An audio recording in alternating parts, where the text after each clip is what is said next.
When Mrs. Song catches them together, Jihoon has seconds to decide: destroy her phone and blow up his entire life, or let the housekeeper he loves be dragged back into slavery.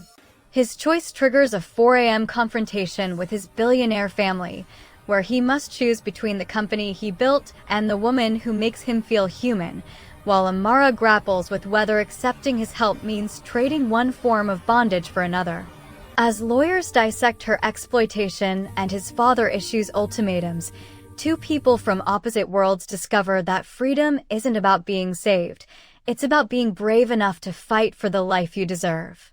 The phone shattered against the library wall, pieces of glass and plastic exploding across the expensive hardwood floor. Jihoon stood with his arms still extended from the throw, chest heaving, eyes blazing with a fury Amara had never seen before. "You will not make that call," he said, his voice deadly quiet. "You will not threaten her. And you will never speak about her that way again." Mrs. Song stared at the remains of her phone, her face cycling through shock, rage, and something that looked almost like fear. You destroyed my phone. I'll tell your grandmother. I'll tell your parents. You've lost your mind over some African whore who. Jihoon moved so fast Amara barely saw it. One moment he was across the room, the next he was inches from Mrs. Song's face.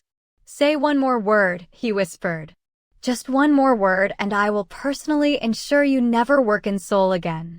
I will destroy every reference, blacklist you from every agency, and make sure everyone knows exactly what kind of person you are." Mrs. Song took a step back, and for the first time since Amara had known her, the older woman looked uncertain. "The grandmother won't allow this. She hired me. She trusts me.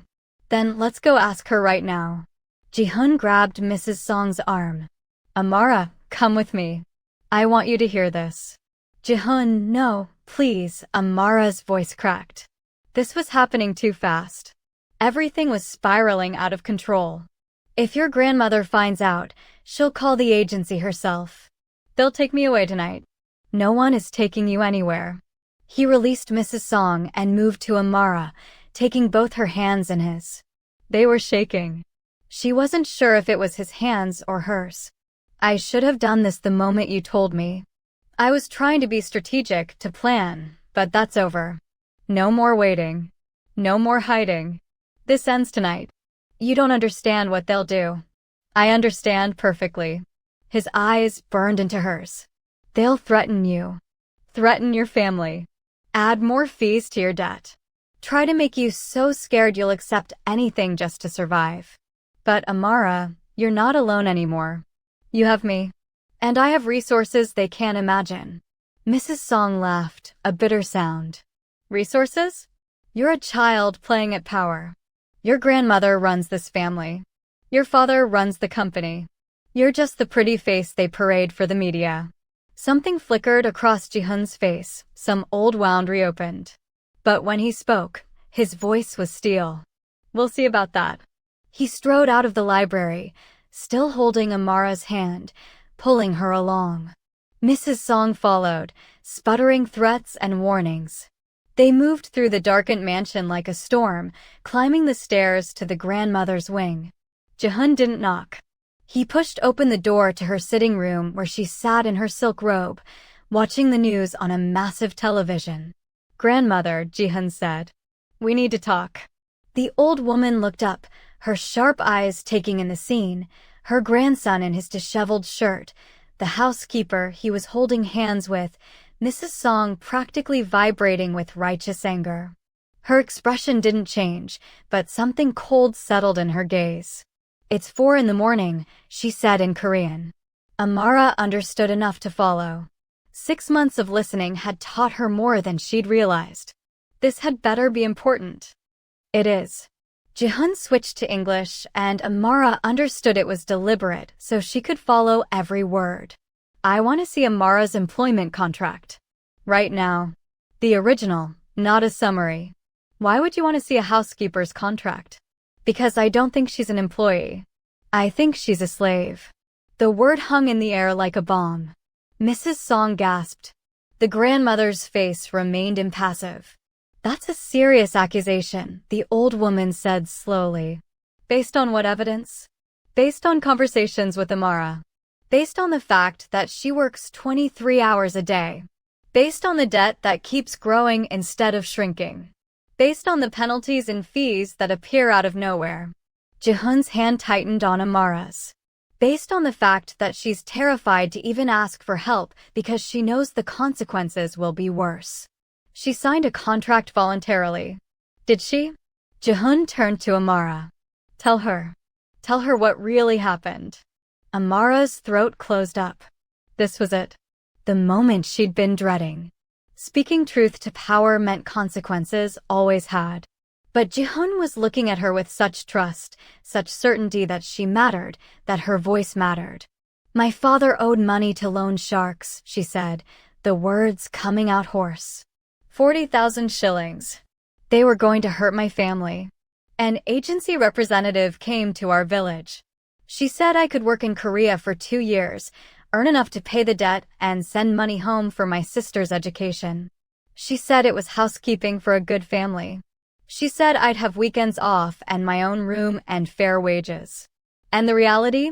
The grandmother asked, her tone neutral. The reality is I've been here 6 months and the debt has grown to 55,000. The reality is I sleep 3 hours a night in a basement storage room. The reality is I haven't had a day off since I arrived. The reality is Mrs. Song adds penalties whenever she feels like it, and I can't question them because the agency will make it worse. Amara's voice broke. The reality is I'm owned. And I'll never be free. Silence filled the room. The grandmother studied Amara with those ice-chip eyes, revealing nothing. Mrs. Song, she said finally. Is this true? The girl is exaggerating. She's lazy and inefficient. The penalties are standard for subpar performance. Is the debt growing or shrinking? Mrs. Song hesitated. There have been some additional fees. Living expenses, transportation costs from Africa, administrative charges. I want the contract. Now. And I want the accounting of every fee, every penalty, every charge. The grandmother's voice was quiet but absolute. Bring them to me within the hour. But madam. Now, Mrs. Song. The housekeeper fled, shooting Amara a look of pure venom. The grandmother turned to Jihoon. You should go as well. This is family business. Amara stays with me. Jihoon's voice was firm. Whatever you're going to say, she deserves to hear it. The old woman's lips thinned. You're making a mistake. Getting involved with the help, making accusations, causing scandal. Do you have any idea what the media would do with this story?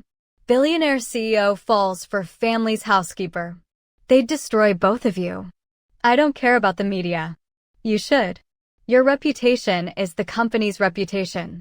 And the company employs 30,000 people whose livelihoods depend on our family maintaining respect and status. She stood, moving closer. I understand you have feelings for this girl. She's pretty, exotic, and apparently she's clever enough to flatter your ego. But feelings pass. Scandal lingers. Amara felt something shrivel inside her chest. Here it was. The truth she'd known all along. She wasn't good enough. Would never be good enough. The grandmother was right, and Jihoon would eventually see it too. But Jihoon stepped closer to Amara, his arm sliding around her waist. You're wrong about her. She's not flattering my ego. She's brilliant. She's kind. She's survived 6 months of hell in this house, and she's still fighting. She's 10 times the person most of those board members will ever be. She's a housekeeper from Africa with no education, no family connections, no status. She taught herself to code from YouTube videos. She debugged algorithms my entire development team couldn't solve. She dreams of building apps to help people in her country access banking and education and healthcare. His voice rose. She has more value than status and connections. She has vision and talent and courage. Everything you taught me to value when I was building the company. The grandmother's expression flickered, just for a moment. I taught you to value results. To value the company. To value family legacy. You taught me to value what's right. Or you tried to, before you got so caught up in status and appearances that you forgot what matters. Jihoon's voice softened. Grandmother, please. Look at her contract. Really look at it. And tell me you're comfortable with what's being done in our family's name.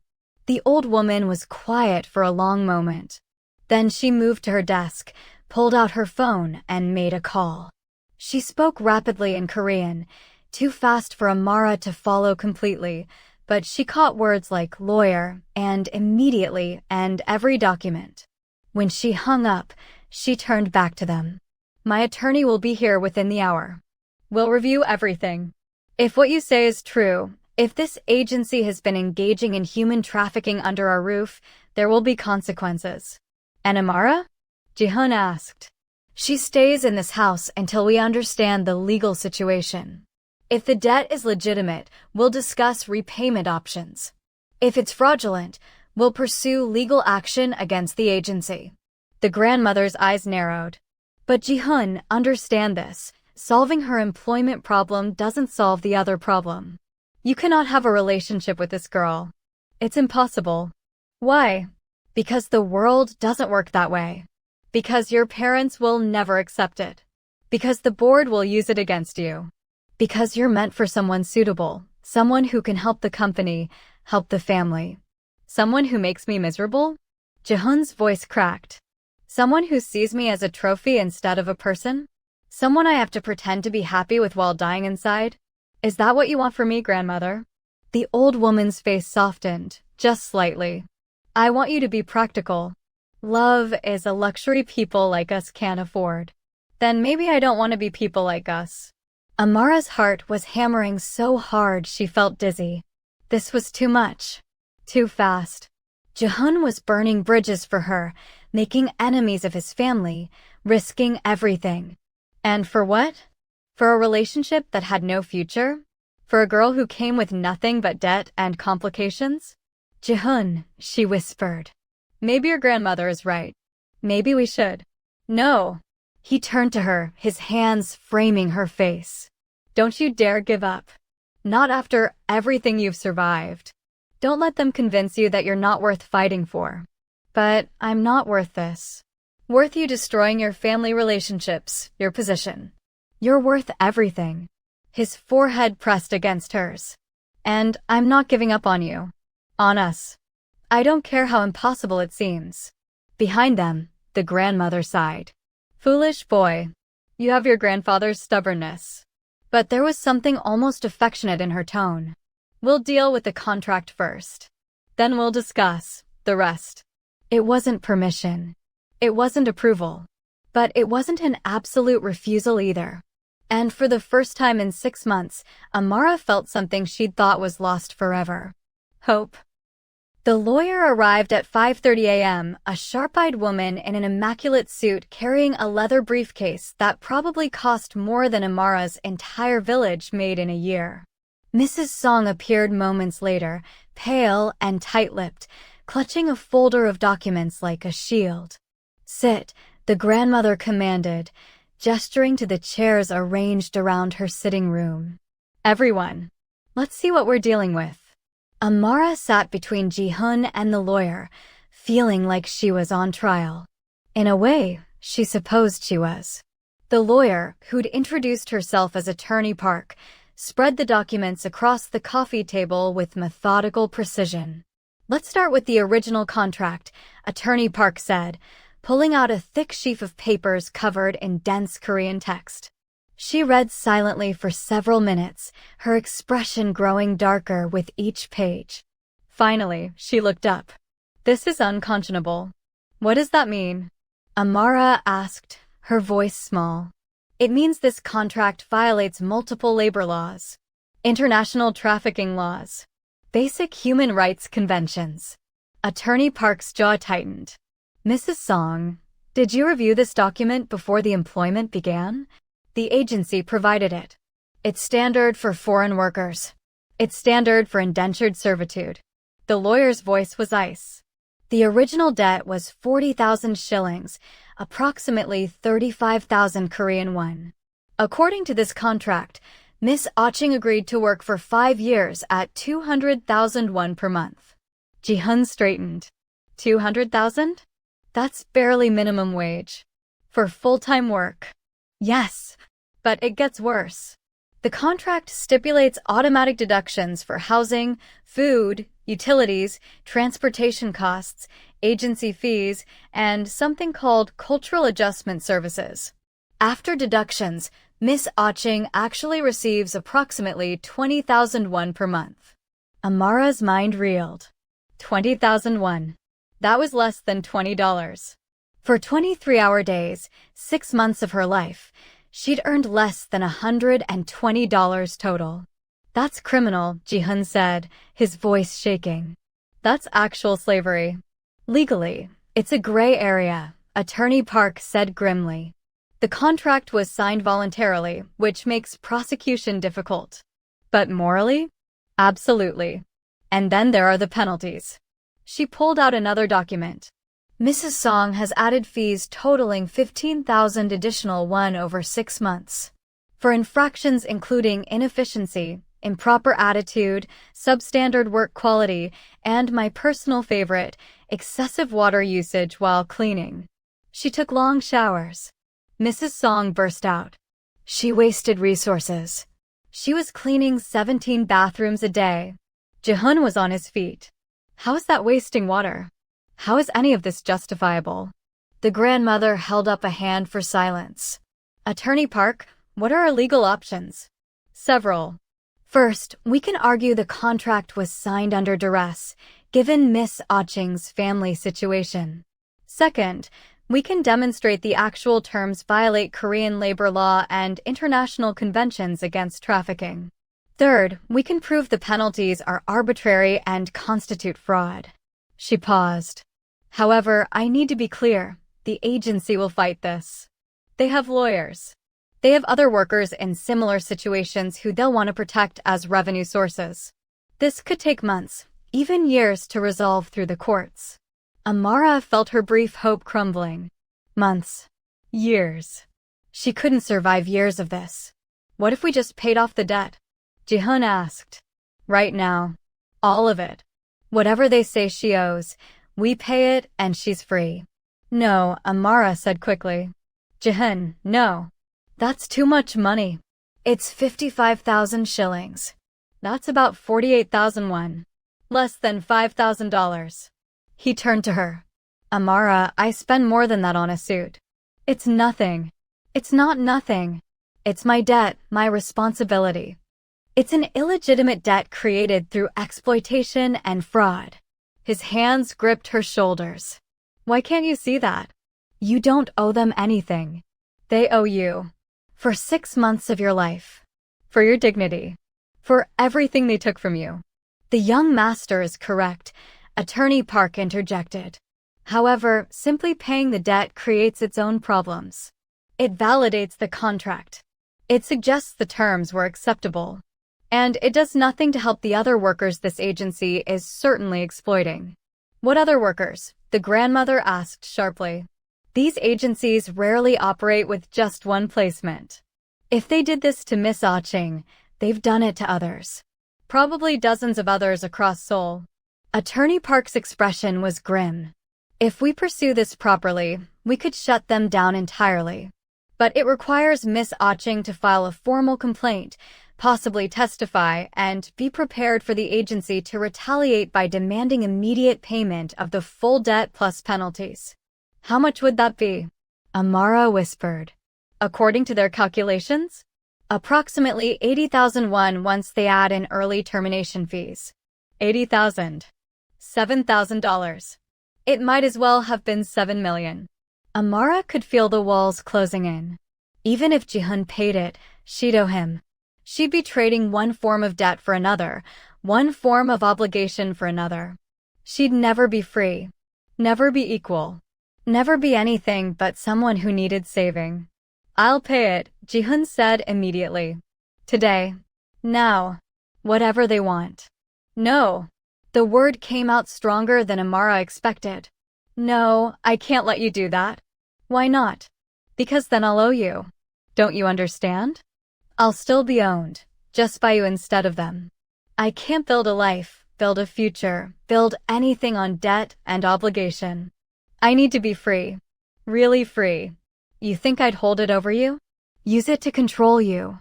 I think it doesn't matter what you do. I'd feel it anyway. Every day. Every moment. The weight of what you spent, what you sacrificed. How could I ever be your equal? How could we ever have something real when I'm starting from a place of owing you everything? Jihoon looked stricken. I don't want you to owe me. I want you to be safe. Safety isn't enough. Amara's voice cracked. I want my dignity back. My autonomy. Myself. The grandmother, who had been silent through this exchange, spoke up. Attorney Park, there's a third option, yes?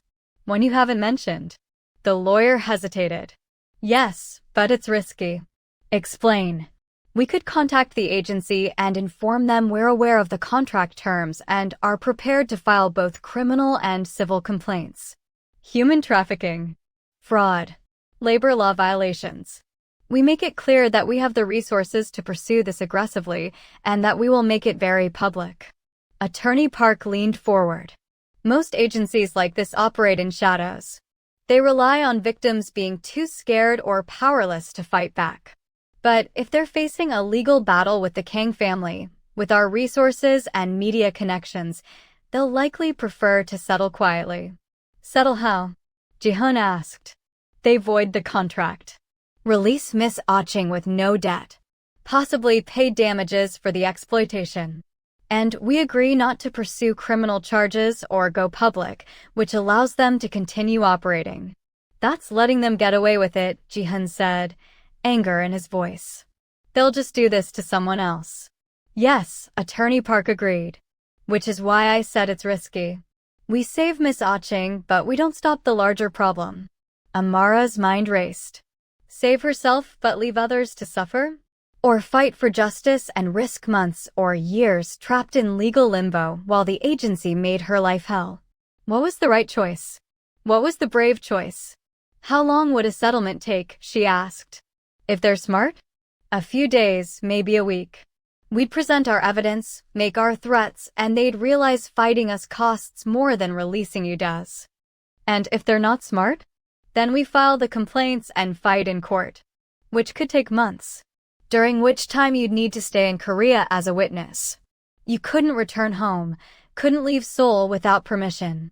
You'd essentially be in limbo. Trapped either way, Amara thought. But one trap had an end date. One trap gave her a chance at freedom. I want to fight, she said quietly. Not just for me. For the others. The ones who don't have a billionaire CEO falling for them. She looked at Jihoon. You said I was brave. Said I was a fighter. Let me prove it. Let me do this the right way. The right way could take a year of your life, Jihoon said. A year of uncertainty and stress and I'll have you. The words slipped out before she could stop them. Right? I'll have you supporting me? Helping me? Their eyes met, and something passed between them. A promise. A commitment. The acknowledgement that this wasn't just about a contract anymore. This was about building something real. You'll have me, Jihoon said firmly. For as long as you want me. I promise. The grandmother cleared her throat. Before we all get carried away with noble ideals, we need to address practicalities. If Amara is no longer employed as household staff, where does she live? What does she do? The agency will demand immediate payment or immediate return to work. We need to have answers ready. She lives with me, Jihoon said immediately. Every eye in the room turned to him. Excuse me. The grandmother's voice was dangerously soft. In my penthouse. I have 3 spare bedrooms. She can have 1. No strings attached, no obligations, just a safe place to stay while we fight this. Absolutely not, the grandmother said. The scandal. Let there be scandal. Jihoon's voice rose. I'm tired of living my life worried about what people think. Worried about appearances and status and proper behavior. For once, I want to do what's right instead of what's expected. Jihoon, Amara said softly. She's right. If I move into your penthouse, the media will destroy us both. They'll destroy you, your company, everything you've built. Then we'll rebuild. Together. Mrs. Song, who had been silent through most of this exchange, suddenly laughed. A bitter, knowing sound. You really think this ends well? You think you can save her and keep her and live happily ever after? She turned to Amara. He'll get bored. Men like him always do. In 6 months, maybe a year, you'll be yesterday's charity case while he's moved on to someone suitable. Someone who fits his world. The words hit like physical blows because part of Amara had been thinking the same thing. This was a fairy tale, and fairy tales didn't happen to girls like her. But Jihoon moved to stand beside her, his hand finding hers, fingers intertwining. You're wrong, Mrs. Song. About everything. About Amara. About me. About what matters. We'll see, Mrs. Song said coldly. We'll all see. The grandmother stood, silencing them all. Enough. Here's what will happen. Attorney Park will contact the agency tomorrow morning. She will present our evidence and our willingness to fight. We will give them 48 hours to respond. During that time, Amara will remain in this house. Grandmother.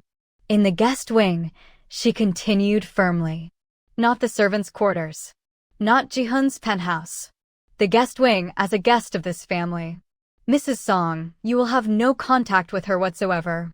Amara, you will rest and recover while we wait for the agency's response. It wasn't everything Jihoon wanted, but it was something. A middle ground. A chance. Thank you, Amara said, bowing deeply. Thank you for helping me. The grandmother's expression softened almost imperceptibly. Don't thank me yet, child. The hard part is just beginning. The guest wing of the Kang mansion was a different universe from the basement storage room Amara had called home for 6 months. Cream-colored walls, plush carpeting, a bed so soft she sank into it like a cloud. Floor-to-ceiling windows overlooking a manicured garden. A private bathroom with a tub big enough to swim in. It was beautiful. It was comfortable. And Amara couldn't sleep. She lay awake as dawn broke, staring at the ceiling, her mind racing through every possible outcome. What if the agency called her bluff? What if they demanded immediate payment and she couldn't raise it? What if they came after her family in Kenya, punishing them for her rebellion? What if Jihoon's grandmother was right and fighting back only made everything worse? A soft knock on the door interrupted her spiral of anxiety. Come in, she called, expecting a servant with breakfast. Instead, Jihoon entered, carrying a tray himself. He looked exhausted, dark circles under his eyes, hair disheveled. You couldn't sleep either? No. Too much in my head. She sat up as he set the tray on the bedside table. Coffee, toast, fruit. Simple but thoughtful. Did you sleep at all? An hour, maybe. He sat on the edge of the bed, careful to maintain distance. I kept thinking about what Mrs. Song said. About me getting bored. About you being a charity case. Amara's stomach tightened. Jihoon. She's wrong. I need you to know that. This isn't some rich boy playing savior. This isn't me getting off on being powerful or generous. He turned to face her fully. When I'm with you, I feel like myself for the first time in years. Not the CEO. Not the heir. Just me. The person I was before all the pressure and expectations buried him alive. But what happens when the novelty wears off? When you remember I come from nothing, know nothing about your world. You know everything about my world. You've lived in its shadows for 6 months. You've seen how hollow it is. How empty. His hand reached for hers hesitantly, and she let him take it. Amara, I've dated women from my world. Perfect on paper. Rich families, right schools, flawless manners. And every single one of them bored me senseless within a week. Because they had nothing to say. Nothing real. Nothing true. That's different from building a life together. Is it? Because I think building a life means talking. Sharing ideas. Challenging each other. Growing together. And I can do that with you in ways I've never been able to do with anyone else. He squeezed her hand. Yes, We're from different worlds. Yes, this is complicated. But complicated doesn't mean impossible. Amara wanted to believe him. God, she wanted to believe him so badly it hurt. Your family will never accept me. My grandmother is already softening. Did you see how she looked at you last night? When you said you wanted to fight for the other workers. That's the kind of strength she respects. She still doesn't want us together. Not yet. But she will. Once she sees that you make me happy. That you make me better. Jihoon's thumb traced circles on the back of her hand. My grandfather was a factory worker when he met my grandmother. Did you know that? She was from money, he was from nothing. Her family disowned her when they married. They built everything from scratch together. Amara stared at him. She never mentioned that. She doesn't talk about it. But my father told me once, when I was younger. Said it was the family's great secret. That all this wealth, all this status we protect so fiercely, started with a forbidden love between a rich girl and a poor boy. He smiled slightly. Maybe history is trying to repeat itself.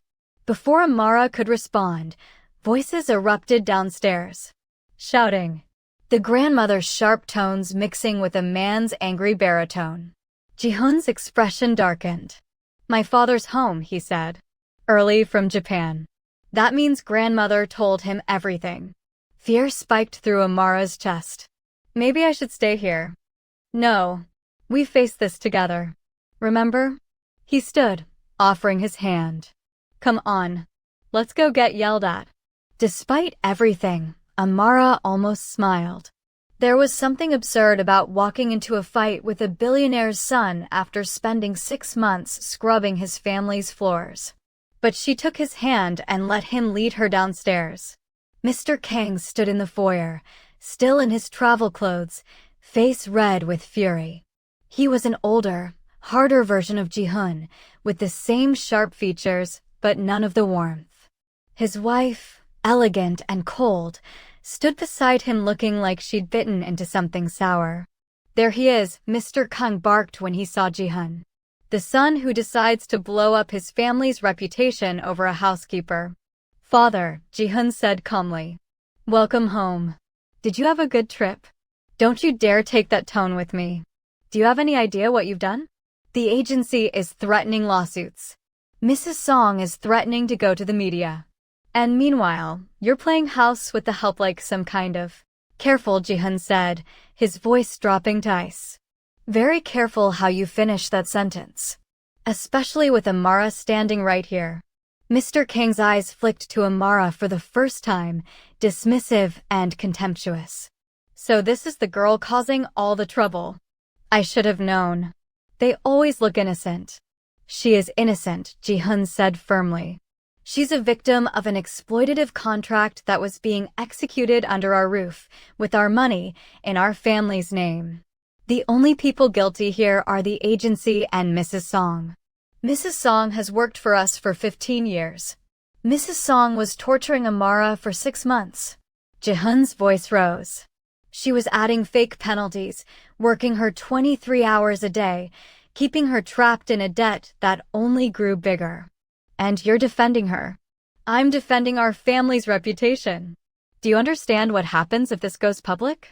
If people find out we had a worker in these conditions, then we own it, Jihoon said.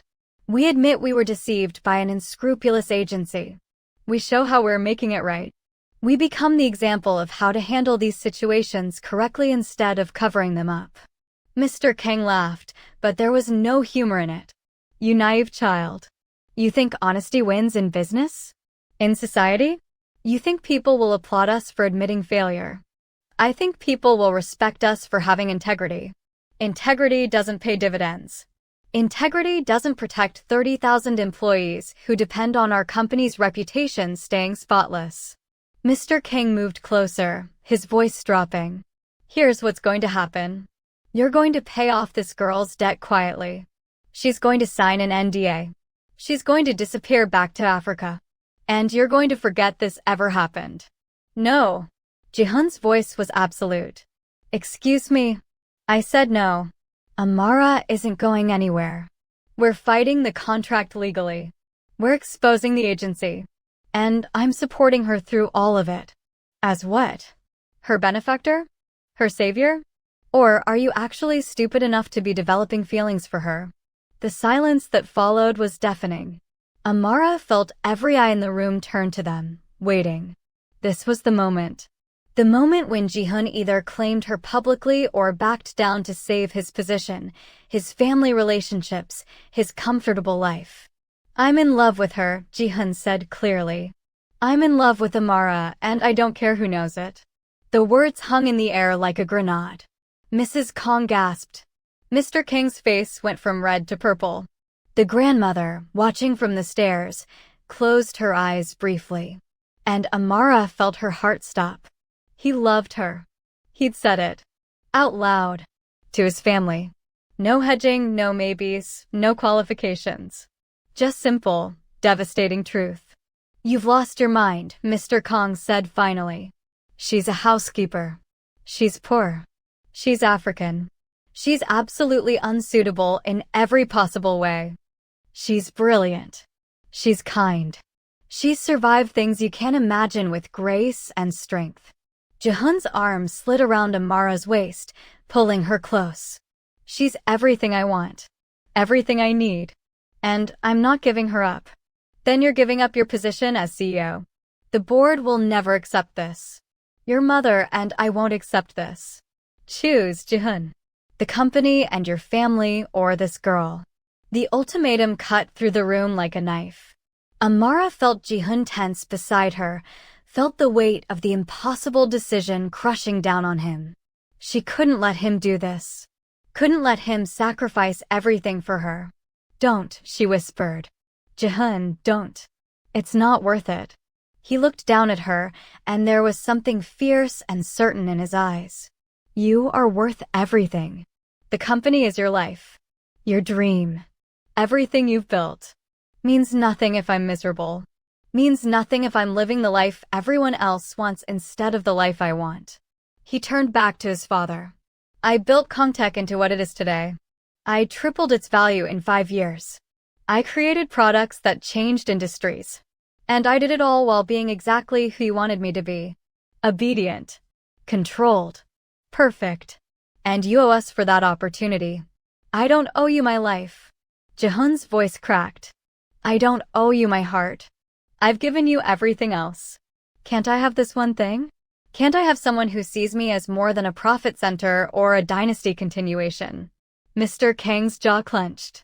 If you do this, you're out. Out of the CEO position. Out of the family business. We'll install someone else to run the company and you'll be left with nothing. I'll have Amara. That's not nothing. You'll have poverty. You'll have scandal.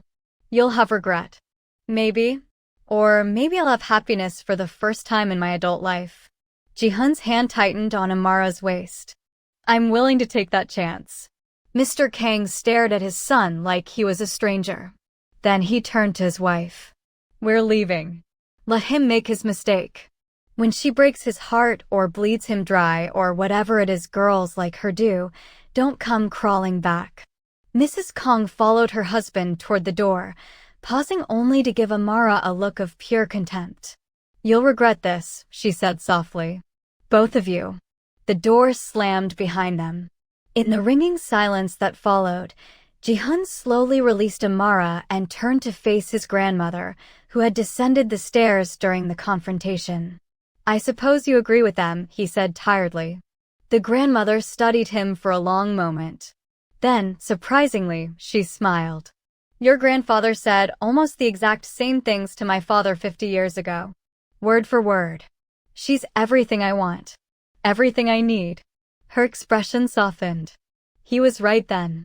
Perhaps you're right now. You're not going to disown me? I should. I should side with your father and protect the family interests. She moved closer, reaching up to touch Jihoon's face. But I'm old. And I'm tired of pretending status matters more than happiness. Your grandfather and I had 47 beautiful years together before he died. Years full of struggle and joy and love.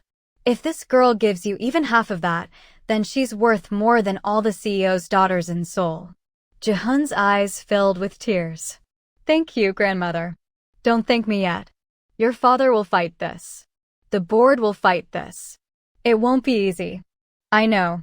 And you, the grandmother turned to Amara. Do you love my grandson? Or are you just grateful he saved you? The question was blunt, demanding honesty. Amara met the old woman's eyes steadily. I don't know, she admitted. I know I feel alive when I'm with him. I know he makes me want to be brave. I know that when he looks at me, I feel like I matter. But love? Real love? I'm too scared and grateful and confused to know if what I feel is love or just relief that someone finally sees me as human. The grandmother nodded slowly. That's the most honest answer you could have given. And honesty is good. So here's mine. I will give you both 6 months. 6 months to figure out if this is real or just circumstance. 6 months to see if you can build something lasting. And if, after 6 months, you're still together and still certain, then I'll stand with you against your father and the board and anyone else who objects. And if we're not? Jihoon asked. Then you come back to the family business with no shame and no judgment, and Amara goes home with enough money to start her life fresh. Everyone walks away with dignity. She looked between them. Agreed. It was more than fair. More than Amara had any right to expect. Agreed, she said softly. Agreed, Jihoon echoed. Good. Now, Attorney Park will be here in 2 hours to discuss the agency situation. I suggest you both eat something and prepare yourselves. This fight is just beginning. As the grandmother left, Jihoon pulled Amara into his arms, holding her tight. I meant what I said, he whispered. I love you. Even if you're not sure yet. Even if it takes time. I love you. Amara buried her face in his chest, breathing him in, letting herself feel safe for just a moment. I'm terrified, she admitted. Me too. What if we fail? What if your father was right and this is a mistake? Then we fail together. And we figure out what comes next. Together. He pulled back to look at her face. But Amara? I don't think we're going to fail.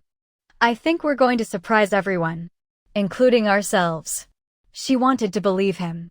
And maybe, just maybe, she was starting to.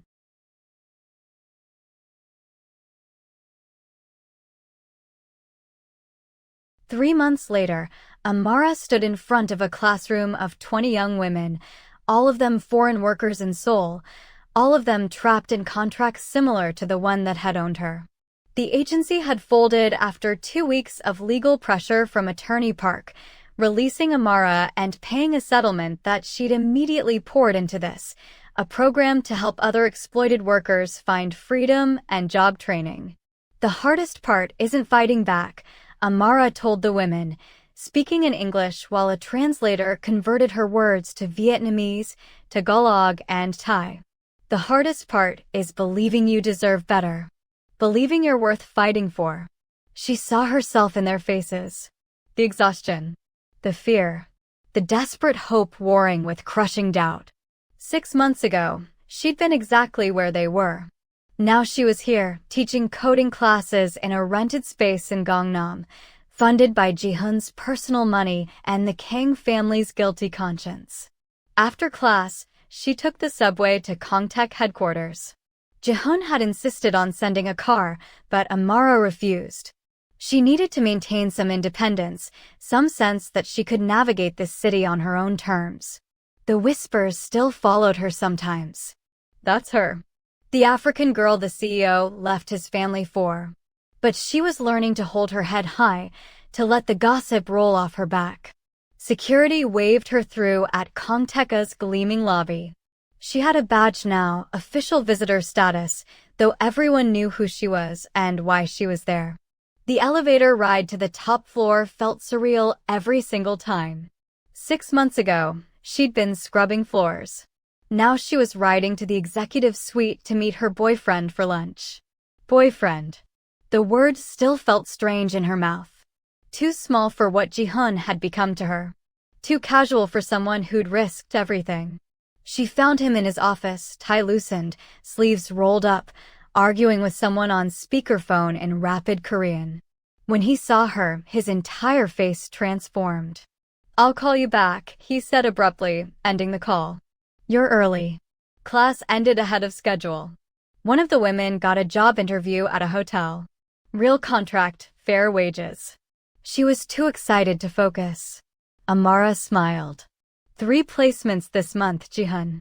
3 women free and working legally. That's amazing. He crossed to her, pulling her into a hug. "You're amazing." She leaned into him, still marveling at how natural this felt now. "How right? How was your morning?" "Brutal. The board is still fighting me on the ethics division. My father convinced 2 members to vote against the budget expansion." He sighed against her hair. "Some days I think he's right. That I'm naive. That business and morality don't mix." "Do you believe that?" "No. But it's hard, standing alone. Standing against people who used to respect me." Amara pulled back to look at him. "You're not alone. You have me. You have your grandmother. You have Attorney Park, who thinks you're the most principled CEO she's ever worked with." She touched his face gently. "And you have 30,000 employees who benefit from your ethics, even if they don't know it." Jihoon caught her hand, pressing a kiss to her palm. "What would I do without you? Probably make more money and have fewer headaches. Probably be miserable and empty." His eyes searched hers. "Amara, I know we agreed to 6 months. I know we're supposed to be figuring things out. But I need you to know something." Her heart rate picked up. "What?" "I'm more certain now than I was 3 months ago. More certain every day. You're not just someone I'm with because the situation threw us together. You're the person I want to build a life with. The person I want to wake up next to. The person I want to fight beside when things get hard." He took a breath. "I know you're still scared. I know you're still working through everything that happened. But I need you to know I'm all in. Completely. Forever, if you'll have me." Tears prickled Amara's eyes. 3 months ago, she wouldn't have been able to hear these words without panic. Without the voice in her head screaming that she didn't deserve this, that it couldn't last, that she was fooling herself. But 3 months of therapy, of building her program, of slowly reclaiming her sense of self had changed something fundamental. "I love you," she said, the words finally feeling true instead of terrifying. "I'm in love with you, Jihoon. Not because you saved me. Not because I'm grateful. But because you make me laugh. Because you listen when I talk about code like it matters. Because you believe in building things that help people instead of just making money. Because when I'm with you, I'm the best version of myself." Jihoon's smile was incandescent. "Say it again." "I love you." "Again." "I love you, you impossible man." She laughed through her tears. "I love you, and it terrifies me and thrills me, and I don't know what I did to deserve you, but I'm not letting go." He kissed her then, deep and thorough and full of promise. When they finally broke apart, both breathing hard, he pressed his forehead to hers. "Marry me." Amara's brain short-circuited. "What?" "Marry me. I know it's fast. I know we have 3 more months on the agreement with my grandmother. But I don't care. I want you to be my wife. I want everyone to know that you're mine and I'm yours and this is forever. Jihoon, your family. My grandmother already gave us her blessing. Last week." She pulled me aside and said, and I quote, "That girl has a spine of steel and a heart of gold. If you let her get away, you're a fool." He grinned. "My father is still furious, but he's always furious about something. And honestly, I've stopped caring what he thinks. The media will be vicious. Let them. We'll handle it together. We'll write our own story instead of letting them write it for us." His hands framed her face. "Amara Aching, will you marry me? Will you build a life with me? Will you keep challenging me and inspiring me and making me want to be better every single day?" She should say they needed more time. Should say they needed to be practical, to wait, to make sure this was real. But looking into Jihoon's eyes, feeling the certainty in her own heart, Amara realized something. Sometimes love wasn't practical. Sometimes it was a leap of faith. Sometimes it was choosing hope over fear. Yes, she whispered. Yes, I'll marry you. Jihoon let out a whoop of joy and spun her around, both of them laughing like children. When he set her down, he pulled a box from his desk drawer. I've been carrying this around for 2 weeks, waiting for the right moment. The ring inside was simple and perfect, a single diamond on a platinum band, elegant without being ostentatious. It's beautiful. It was my grandmother's. She gave it to me when I told her I was going to propose. Said it brought her 47 years of happiness, and she hopes it brings us even more. He slid it onto her finger, and it fit perfectly. Amara stared at the ring, at the symbol of everything she'd never thought she could have. I came to Korea expecting to be sold and used and thrown away. Instead, I found you. Found myself. Found a purpose. She looked up at him. Thank you for seeing me. For believing in me when I couldn't believe in myself. You did the hard part. You survived. You fought. You built something beautiful from ashes. Jihoon kissed her forehead. I just had the privilege of being there to watch. A knock on the door interrupted them.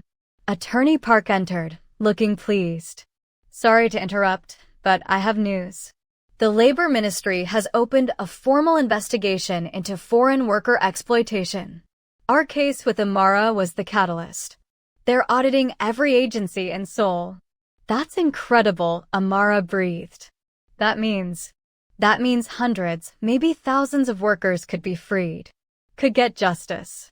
All because you were brave enough to fight back instead of accepting a quiet settlement. Attorney Park smiled. You changed the system, Amara. You made a difference. After Attorney Park left, Jihoon pulled Amara close again. So, future Mrs. Kang, what do you want to do first? Plan a wedding? Expand your program? Take over the world? All of it, Amara said, feeling fierce and free and full of possibility. I want to do all of it. With you. Then let's get started. 6 months after arriving in Korea as property, Amara stood in Jihoon's office as his fiancé, as an activist, as a programmer, as a woman who'd reclaimed her life and her dreams. She thought about the girl who'd scrubbed floors in the basement, who'd believed she was worthless, who'd thought she'd die in servitude. That girl was gone. In her place stood someone stronger. Someone who'd learned that love wasn't about being saved, but about being seen. That freedom wasn't given, but fought for. That sometimes the most impossible stories were the truest ones. What are you thinking? Jihoon asked, watching her face. I'm thinking about Grace. My sister. She sent me a message this morning. She got accepted to medical school. Full scholarship. Amara's voice caught. She said it was because of me. Because I showed her that girls from our village could dream bigger. You're going to make me cry in my own office. Good. You can afford to replace the tissues. She grinned at him through her own tears. Jihoon, I want to go home. To Kenya. I want you to meet my family. See where I come from. Understand all of me. When? Next month? We could stay for a week. I want to show you my village. Introduce you to my mother. Let Grace interrogate you about your intentions. She squeezed his hand. I want to show you that I'm not running from my past. That I'm proud of where I came from, even if it was hard. That you're not marrying someone who's ashamed of being African and poor and different. I would never think that. I know, but I need to prove it to myself. I need to stand in my village, holding your hand, and know that I belong in both worlds. That I'm not betraying my roots by loving you.